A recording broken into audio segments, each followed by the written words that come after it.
Paglilingkod Sa ko akin sa sir iyo. yung ano, tuwing nagbabasketball po ako, pag nagpuyasa ako pong tumalon. Namamaga? Hindi naman po siya namamaga. Natapilok po ako sa dati. Nagtaon na din po. Tapos tuwing naglalaro po ako, umihinto ako mga isang buwan po. Tsaka ulit maglaro pang pinapahinga ko po. Pero pag naglalaro kayo, nakakaramdam ka ng sakit sa ano? Sa joint? Yes, ay di ko po sure. Basta di ko po bandan sa Ayan, joint nga yan. joint. Pag joint yung nababalian. Yes po, pag tumatalo ng po kayo sa tan, ito po yung sakit. Sige, ganun mo. Paano masakit? Yan, masakit? Ito ang sakit. Pag ninigin. Okay, sige. Kukunin mo yung shoes mo. Kasi na ano ako, naulan na ako kasi medyo basahin sapatos ko ngayon. Walang problema. Sige, tanggalin mo yung sapatos, medyas mo. Walang problema. Punasan ko na sir. Ito, tissue. Ay, ganyan. Hindi siya tissue. Wala naman yan. Therapist. Lahat ng mahawakan ng therapist. Wala kami nga dyan. Tapos Walang po isya. nung pandemic din sir, nagano po ako, bugyo po ako, naghiram ako ng dumbbell. Pagka gano ko, may tumunog, hindi ko mabalik. Na-dislocate mo na sarili mo. Pag lumagutok siya na sumakit, ibig sabihin na-dislocate mo yung sarili mo. Pero kung mga posisyong pinalagutok pa ganito, wala yun, hindi masakit. Pero pag pabaliktad, malamang sumubra yung ano, yung mabigat. Dito po ramdam ko. Hanggang dyan, sa ilalim ng ano, Yung, kasi may ano po, yung blade po dito, yung gilid. shoulder blade. Oo, ang gilid po ng sakit. Tuwing umaga po nung time na yun, ayun yung gumigising sa akin. O di yan, may sarili kang alarm clock.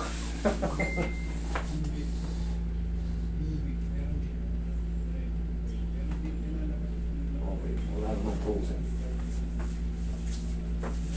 Pag may frozen kasi pag kahit ikaroon mo, Yung ganito po ba? Hindi ko na kasi abot eh. sa kabila.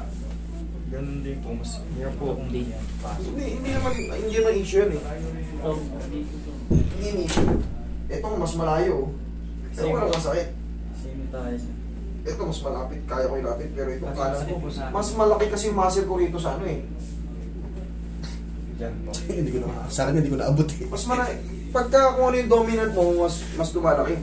Ito, kaya ko ilapit. Ito kasi kaliwa. Napakalayo. Pero itong kanan, no? Kahit yangat mo yung ano ko, hindi maano yun. Sabi ko dito lang. Pero kung walang masakit, walang issue yan. Pero kung may masakit, pag ginagan mo, ayan, may issue yan. Pero kung isinasagad mo, walang masakit. Pinatherapy ko na po ako 3 times nandun pa.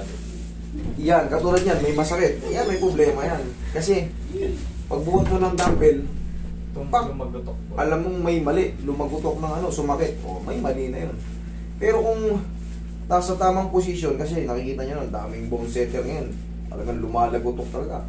Tenga, ulo, leeg, para hanggang kaduluduluan ng nililiit mo, tutunog yan. Pero walang masakit. Pero kung ito, sumakit, ayan, mali yan. Mali yung pagkatunog niyan. Ibalik natin. Nakita nga po ng mama ko, hindi ko mababa yung dumbbell. Kaya, Hindi mo master ako yan. po. Oy! Nilapag Gayon, Gino. Tapos dito. sa lamesa po. Straight ka lang.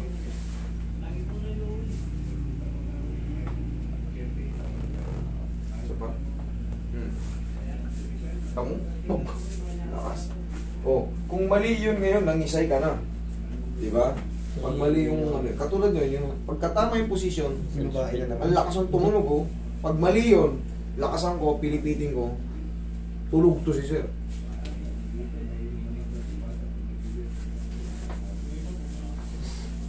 Sinabihan po ng therapist, wag patunogin. Huwag patunogin. Yung gano'n-gano'n yung leg po. Eh, ibang method yun sa kanya eh. Okay, ikaw patagilid. Kung narinig mo, may tumutunog, di ba? Yung hindi ka naman nasasaktan. Ibig sabihin, bumabalik lang sa tamang posisyon. Kasi kung i-dislocate ko yung mga katawan mo, sa paa, natapilo kang dislocate ka, mamamaga ka. Pag tama yung posisyon, ibig sabihin, nakakabalik ng maayos yung mga joint mo. Puso ko konti ito. Pero kung mali yung posisyon, madidislocate ka.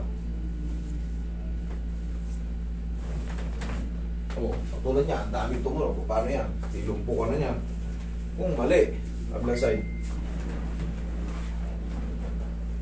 Yung sinabi sa'yo, huwag patutunugin, Siyempre, hindi niya method yun, hindi niya kabisado. Pero kung ang nagtuturo sa'yo, kabisado yung ginagawa, walang problema. Eto ko, halos lahat. Tapa. Sana lumpo ka na. Pilay-pilay na yung katawan mo sa dami ng mga tumutunog sa katawan mo. Sige, tapa.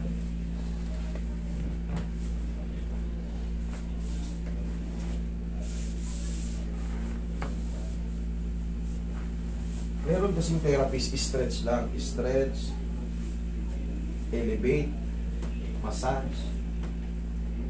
Yan lang. Full stretch lang. Wala silang cracking. Iba-iba na ngayon. Marami yung lumabas na ngayon. Merong Thai method, Chinese, lahat.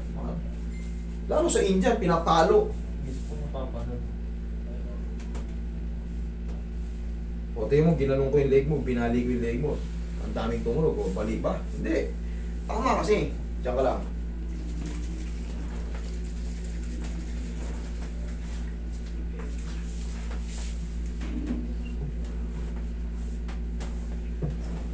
Diyan ka.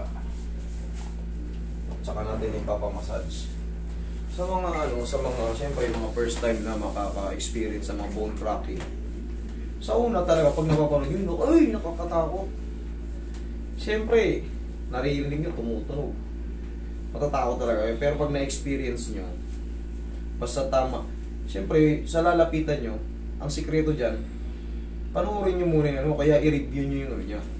I-review nyo yung mga nagiging content niya. Kung marami na bang tao pumupunta sa kanya, matagal niya ng ginagawa. Yun ang yun. Pero kung ang content niya ay isa pa lang, dalawa, tapos parang kinakabahan kayo, kabahan talaga kayo pag mga hindi niya talaga ginagawa. Siyempre, delikado yung magpapatunog, lalo sa leeg. Pag kaya na overpower, malakas yung maaari kayo mag-collapse. Pero kita mo, siya, nagbuhat siya. Pag mali nga yung posisyon at tumunog, talagang iindahin mo. Pero patamaan mo. Pagka lumaguto kasi ng mali yung posisyon ng pagpapatunog, iindahin mo talaga yan kahit ilang buwan pa yan hanggat hindi makabalik yung posisyon ng buto na yun sa joint. Ngayon, yan. Kaya nga ina-explain ko sa kanya, ang dami kong pinatunog sa kanya. Lahat halos tumunog. Hindi naman siya napilay, hindi naman siya nabarili. Ibig sabihin, alam namin kasi yung posisyon. Alam namin yung posisyon ng tamang pagpapatunog. Kasi pagka pinatunog ko yung siko mo ng mali, gaganunin ko pa ganun, pangat, lalagutok, madidislocate yan. Kasi may sakit yan dito. Pero kung pag ganun, tutunog yun, hindi madidislocate kasi tama. Ihaya ka.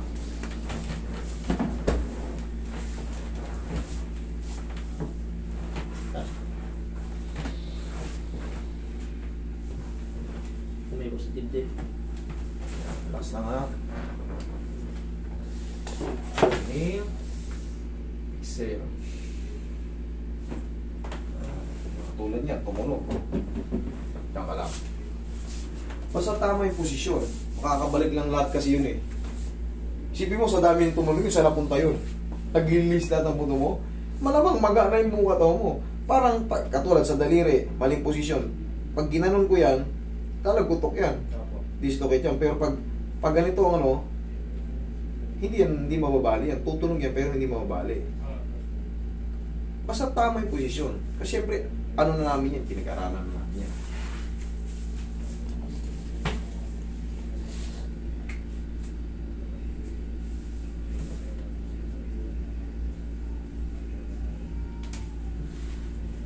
Idol, kukuha.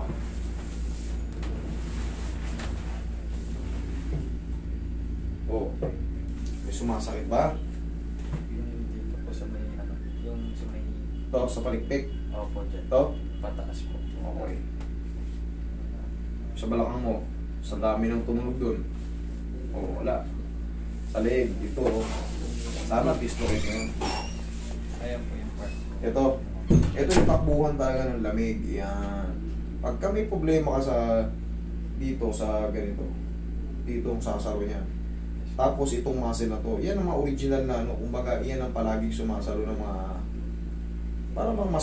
para mas weak sila pag malamig na yung panahon. Yan, ito. Tapos itong supraspinatus muscle na to.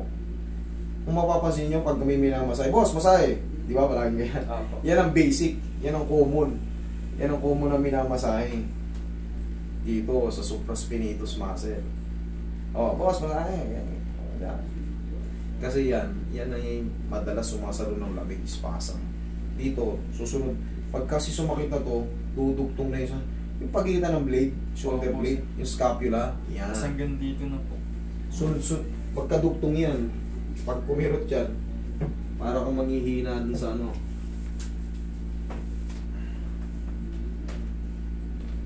Pero ang sagot dyan, haplos lang ng ano yan. Pectus camatis lang yan, kung hindi diinan. Yan lang yan. Pinabentosa ko na po ito, wala ka po kasi. 3 to 4 days, idol, wash out lahat yan. Okay? Kumbaga, natanggal na yung mga ano dyan eh, ipit. Tignan mo, dami dito, tumunog. Lalo ito. Diba? Bumalik na lahat yun dito. Tinihan ko dito, tumunog na rin yan.